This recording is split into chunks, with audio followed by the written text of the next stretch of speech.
What if the most dangerous thing inside the royal family wasn't a tabloid, but a phone in someone's pocket? Let that sit for a second. Because according to allegations that refused to go away, what unfolded behind palace walls wasn't just tension, jealousy, or misunderstanding. It was something far more unsettling. Something that, if true, would explain years of frost, silence, and sudden distance that the public never quite understood. But before we continue, please subscribe and turn on the notification bell for updates. Imagine this. You're inside one of the most private families on earth. A family built on unspoken rules. One of those rules towers above all the rest. What's said in the room stays in the room. No recordings. No notes. No witnesses. Just trust. Now imagine learning that someone may have broken that rule. Not accidentally. Not once. But repeatedly. Here's the question no one wants to ask out loud. What happens when trust collapses at the very top? For years, the public narrative focused on clashes of personality. Culture shock. Media pressure. They just didn't fit in, people said. But insiders have long whispered that the real rupture didn't come from headlines. It came from something much quieter. Much more personal. Something discovered too late. According to disputed accounts, the turning point wasn't an argument or a dramatic exit. It was a realization. A slow, creeping fear that private conversations were no longer private. That moments meant to be sacred may have been captured, saved, possibly replayed. And here's where it gets chilling. These weren't casual chats. These were moments involving senior royals. Moments involving family pain, family strategy, family vulnerability.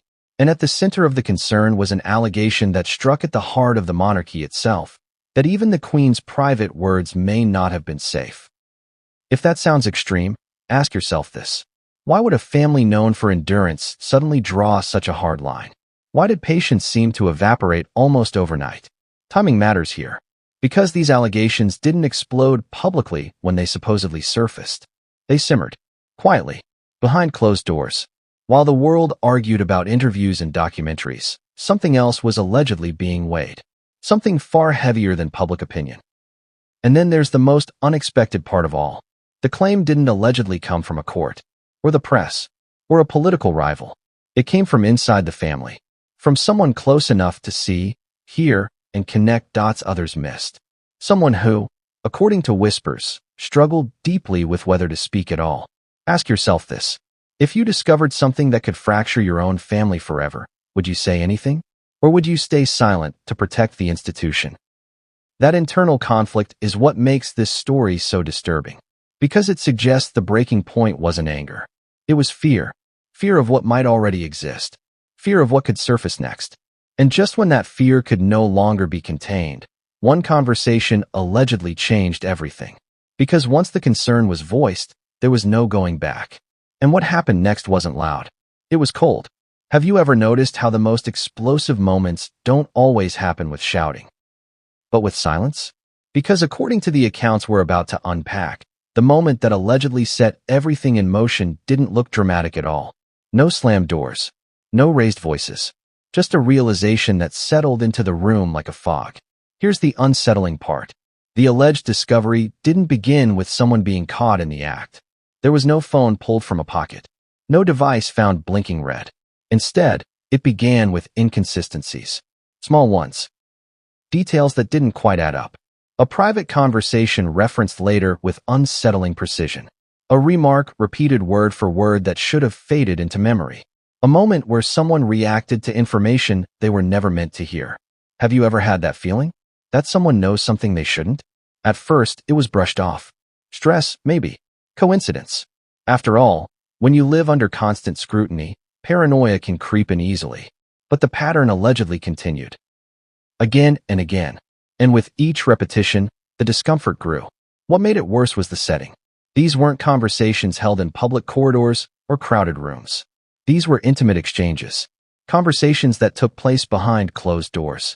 In trusted spaces. The kind of moments where guards aren't listening and aides are dismissed. And yet, fragments of those moments allegedly surfaced later. Not in the press. Not online. Inside the family. That's when concern reportedly turned into alarm. According to disputed insider accounts, a small circle of senior royals began quietly comparing notes. Not accusing. Not confronting. just listening, asking themselves the same unthinkable question over and over. How could this be known? And if it was known, how far did it go? Here's where the emotional weight hits hard. Because the monarchy isn't just an institution. It's a family that has survived abdications, scandals, and public humiliation. They're trained to endure, to absorb pressure, to wait it out. So for them to even consider the possibility of private conversations being recorded suggests something deeply unsettling was at play. And then came the moment that allegedly shifted everything. A conversation. Private. Carefully chosen. Not an interrogation, but a test. According to accounts, a specific detail was mentioned deliberately. Something minor. Something unimportant. Something that didn't exist outside that room. Days later, that same detail allegedly resurfaced elsewhere. That's when the room went quiet. Because if that account is true, coincidence was no longer an explanation. What followed wasn't confrontation. It was withdrawal. Fewer invitations. Less access. Conversations shortened. Trust replaced by formality. Cold politeness. And here's the contradiction that still haunts this story. If nothing was happening, why the sudden shift? Why did warmth turn to distance so quickly? Why did doors that once opened freely begin to close? This is the part most people miss. Institutions don't panic easily. Families like this don't react on impulse. If lines were drawn, they were drawn after something felt undeniable. And yet, no one spoke publicly. No accusations. No statements. Just a quiet recalibration of relationships that would eventually become impossible to ignore. But the most explosive implication hadn't even been fully considered yet. Because once the possibility of recording was acknowledged, one terrifying question followed immediately. Who else may have been recorded? And when that question reached the very top of the family, the consequences allegedly became irreversible. What would cross the line for you?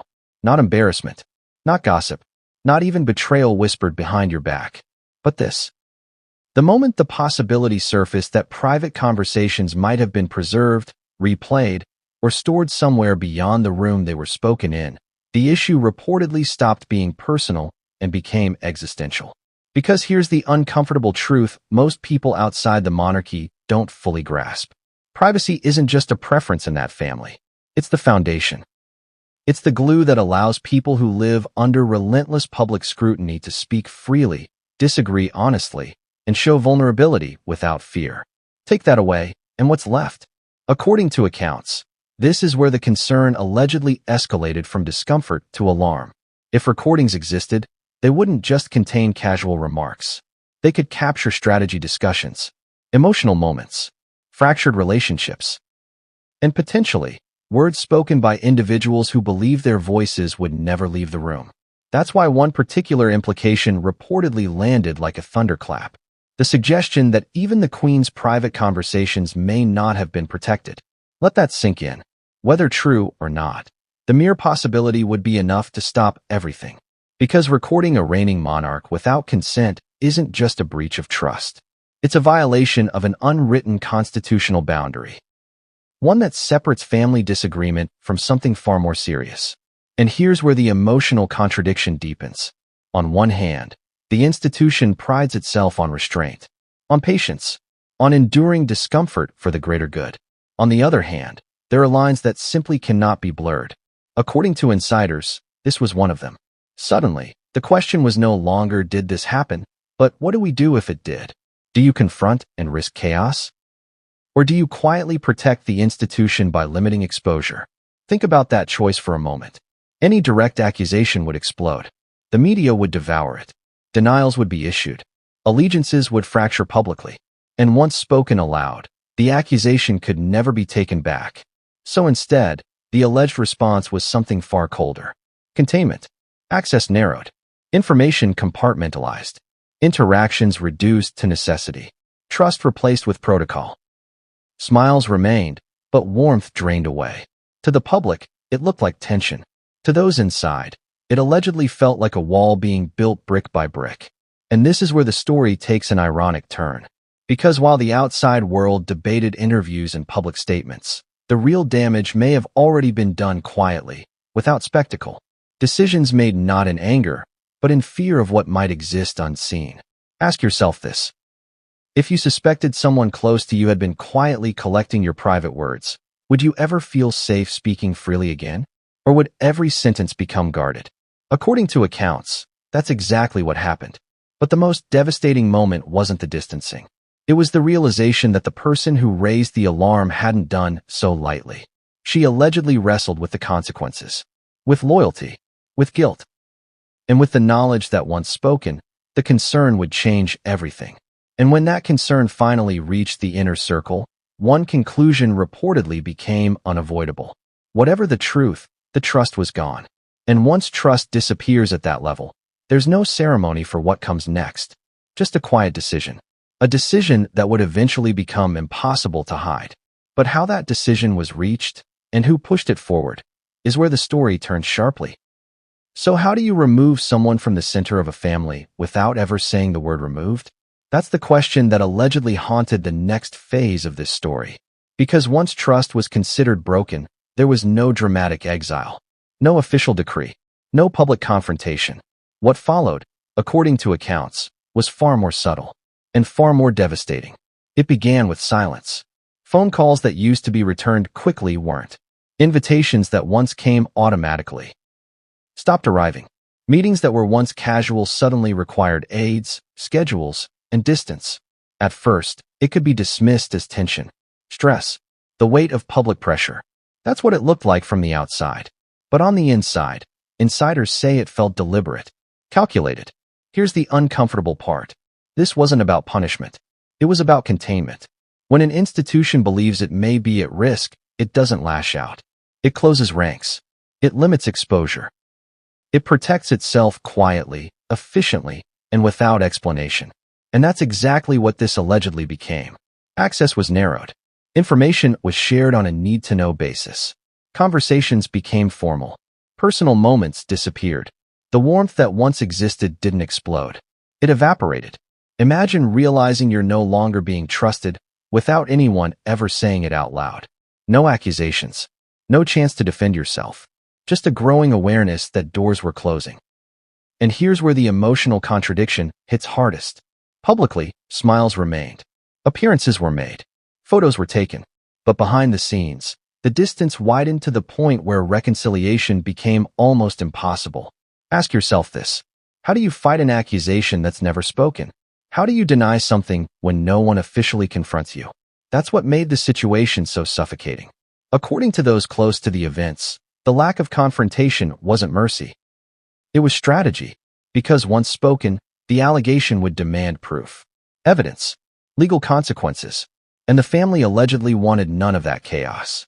So instead, they chose something quieter, a slow, undeniable shift that sent a clear message without a single sentence being uttered.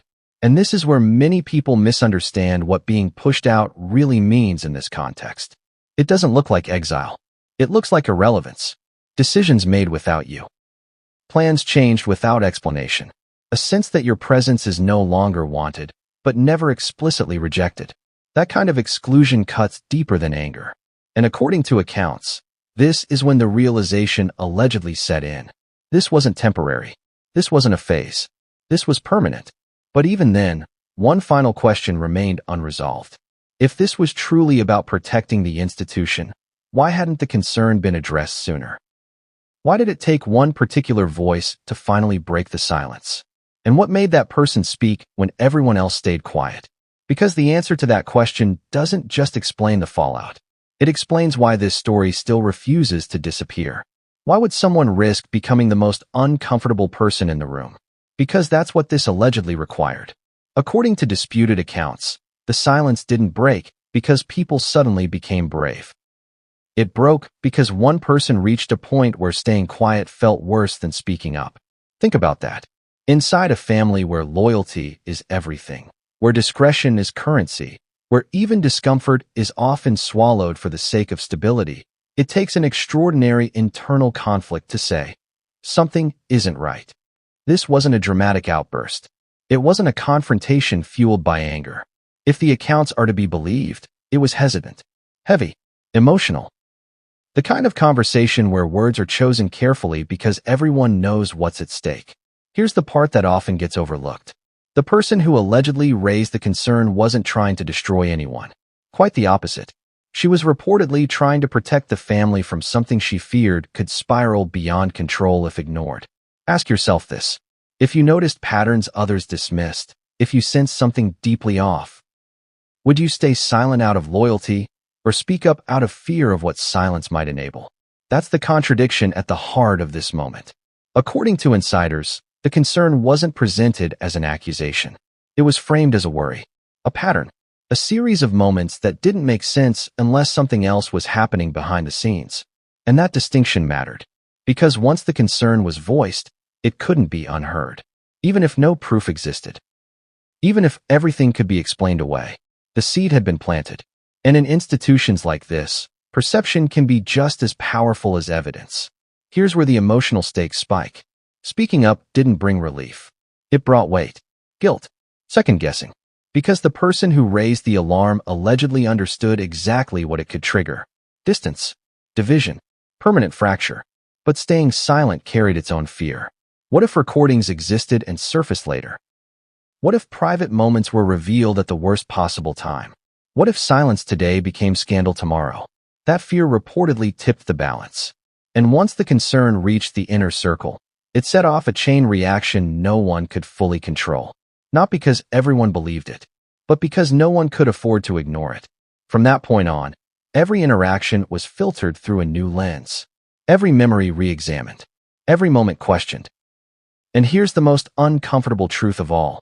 Once suspicion enters a room like that, innocence alone isn't always enough to make it leave. Trust doesn't collapse loudly. It erodes quietly. And by the time anyone realizes how much has been lost, it's already too late. Which brings us to the moment the public never saw. The moment when it became clear that this wasn't just about strained relationships or media narratives anymore. It was about whether the family could ever feel safe speaking freely again. And once that question was answered internally, the outcome was inevitable. But what the world saw afterward was only the surface.